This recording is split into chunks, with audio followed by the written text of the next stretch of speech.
Good morning. Ma'am, ngasi se Monday so Monday oibanina handa hafta gi card reading hapetang tausiko.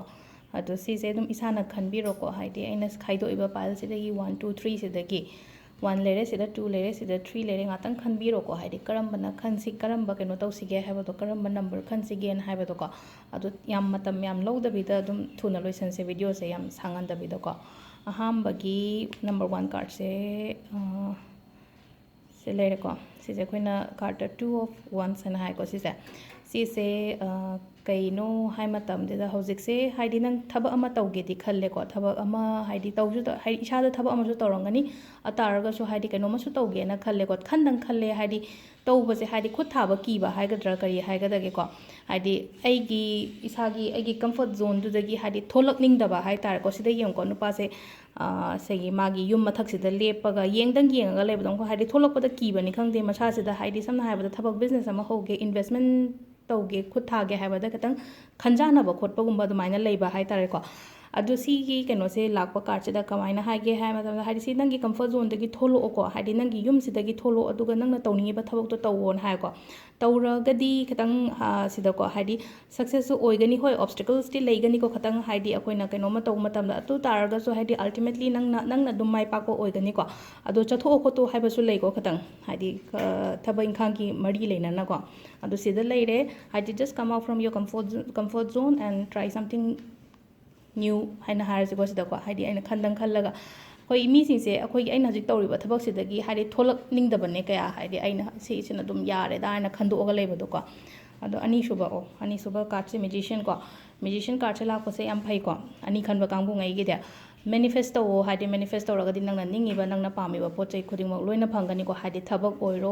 degi lai lai shugi matangi oiro natraga haidi relationship oiro ko relationship ta su haidi manifest tawraga di haidi beautiful relationship nangi partner hai tare ko haidi single ngai gi oinga haidi noigi noigi love life kumba hai tare ko haidi adumba mayam do haidi phajahange haina manifest tawbiyo ko manifestation gi videos mayam ma hap khre ko adudagi dum hape yenga tawbiyo aduga third card se ngasi ti yam anambana loina positive oina lai handa hapta si ko sida hai ko haidi 9 of cups and high 9 of cups se hai kan sida hari na hangai nang hona re iba kholiba mayam do adugi mahi phangba hai tare ko haidi nang hotna riba mayam do ge adugi result phangba matam hai tare ko nangi dreams nangi kari kra su gumba mayam se dum fulfilling oigadaba matam hojik se lauji la ka doriba matam sing se hai tare ko aduna si su yamna positive oiba card ne aduga sida su hai ko haidi nang sida sum hai ba si je manifest tawraga di phangani khitang real oyo nang na manifest taw matam khitang realistic oyo on hai tare ko nang na manifest taw dore pot aduga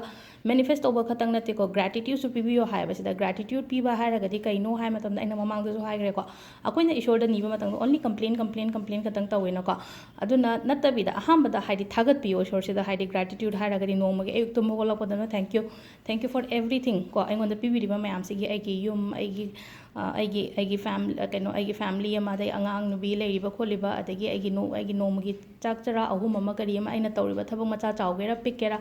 adu mayam dugi gratitude ama lerna ko adugi matung da ningo niyo ko hairi ishor sida ningbiba hai ta ahamba da thank you haibiraga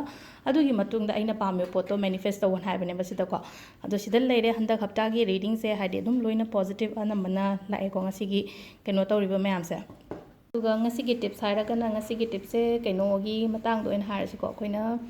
pregnancy gi matang do oina hairage ko pregnancy gi matang sida kamaina no hai kan sida akoina bedroom da khatang changes khatang tawgada haidi try tawraga oidaba khotaba hoi manifestation tawraga nahan oi khotlen har ko su yawi ko ngonda adu masu leire manifest tawbam su leire aduga plus bedroom da blue gumba color gumba hai ta koi curtain gumba kai gumba blue leiraga di lothokpiyo blue dugi mohta yellow sindokpiyo ko haidi curtain haidi nangi blue gumba se khatang avoid tawpiyo ko aduma leire aduga samu gi pictures hai tare ko haidi elephant gi family gi pictures hai tare ko taret magi manaton do makha da thenga da leibak to ko adugi pictures to haidi google da kai da yenga download tawge su tawbiyo adu masu leire adu do haidi ngai gi manaton do mai trunk to mathak da thanga ta hai tare ko makha da tahan ga da ba adu taret natraga manga gi family gumba du maina ko adumba haipetang baza kanu da imagine da kai da yauram basu yai ko yaudra ga na haidi google da gi lokthoga nangi bedroom ꯕꯦꯠꯔꯨꯝꯗ ꯊꯝꯕꯤꯔꯣꯀꯣ ꯑꯗꯨꯗꯨꯃ ꯑꯗꯨꯒ drawing ꯍꯣꯜꯗ ꯂꯥꯐꯤꯡ ꯕꯨꯗ ꯑꯃꯁꯨ ꯊꯝꯕꯤꯌꯣꯀꯣ ꯍꯥꯏꯗꯤ ꯑꯩꯈꯣꯏꯅ ꯁꯨꯝ ꯁꯤꯒꯨꯝꯕ ꯃꯌꯥꯝꯁꯦ ꯁꯤꯒꯤ ꯄꯣꯠꯁꯤꯡꯁꯦ ꯊꯝꯕꯗ ꯍꯥꯏꯗꯤ ꯑꯩꯈꯣꯏꯗ ꯔꯤꯖꯜ ꯐꯪꯕ ꯑꯣꯏꯕꯗꯣꯀꯣ ꯑꯗꯨꯃꯥꯏꯅ ꯑꯣꯏꯌꯦꯀꯣ ꯑꯗꯨꯒ ꯑꯩꯅ ꯇꯨꯝꯃꯤꯕ ꯃꯊꯛꯇꯨꯗ ꯕꯤꯝꯒꯨꯝꯕ ꯂꯩꯇꯕ꯭ꯔꯥ ꯍꯥꯏꯐꯦꯠꯇꯪ ꯆꯦꯛ ꯇꯧꯕꯤꯌꯣ ꯕꯤꯝꯒꯨꯝꯕ ꯂꯩꯔꯒꯗꯤ ꯍꯥꯏꯗꯤ ꯐꯃꯨꯡꯗꯣ ꯈꯤꯇꯪ ꯆꯤꯡꯊꯣꯛꯄꯤꯕ ꯑꯃꯀꯣ ꯑꯗꯨꯃꯁꯨ ꯂꯩꯔꯦ ꯑꯗꯨꯒ ꯑꯇꯩꯗꯤ ꯑꯩꯈꯣꯏꯅ ꯁꯄꯣꯁ ꯍꯥꯏꯗꯤ ꯑꯉꯥꯡ ꯌꯨꯝ ꯍꯥꯏꯗꯤ ꯑꯩꯈꯣꯏꯒꯤ ꯑꯉꯥꯡꯒꯨꯝꯕ ꯂꯩꯔꯒꯗꯤ ꯑꯉꯥꯡ ꯃꯆꯥꯒꯨꯝꯕ ꯂꯩꯔꯒꯗꯤ ꯍꯥꯏꯗꯤ ꯁꯣꯝꯒꯤ ꯐꯃꯨꯡꯒꯨꯝꯕꯗ ꯁꯥꯟꯅꯍꯟꯕꯤꯌꯣ ꯍꯥꯏꯗꯤ ꯑꯩꯈꯣꯏꯒꯤ ꯏꯆꯦꯒꯤ ꯃꯆꯥ ꯑꯗꯒꯤ ꯅꯠꯇ꯭ꯔꯒ ꯍꯥꯏꯗꯤ ꯀꯩꯅꯣ ꯂꯩꯅꯀꯣ ꯍꯥꯏꯗꯤ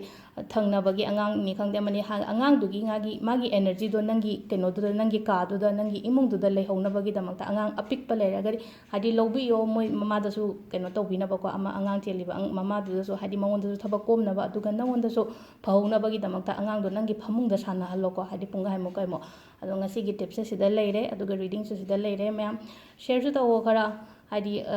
ꯉꯁꯤ ꯈꯛꯇꯪ ꯈꯪꯉꯦ ꯍꯥꯏꯔꯛꯄ ꯃꯌꯥꯝ ꯑꯃꯁꯨ ꯌꯥꯎꯋꯦ ꯑꯗꯨꯅ ꯍꯥꯏꯗꯤ ꯑꯩꯒꯤ ꯑꯣꯏꯅꯗꯤ ꯑꯗꯨꯝ ꯈꯔ ꯁꯦꯌꯔ ꯇꯧꯕꯤꯌꯣꯀꯣ ꯍꯥꯏꯗꯤ ꯀꯥꯟꯅꯕꯁꯦ ꯍꯥꯏꯗꯤ ꯐꯪꯉꯦꯅ ꯏꯁꯥꯅ ꯈꯜꯂꯒꯗꯤ ꯑꯗꯨ ꯐꯪꯉꯦꯅ ꯑꯩꯉꯣꯟꯗ ꯃꯌꯥꯝ ꯊꯥꯔꯛꯄꯗꯣ ꯑꯗꯣ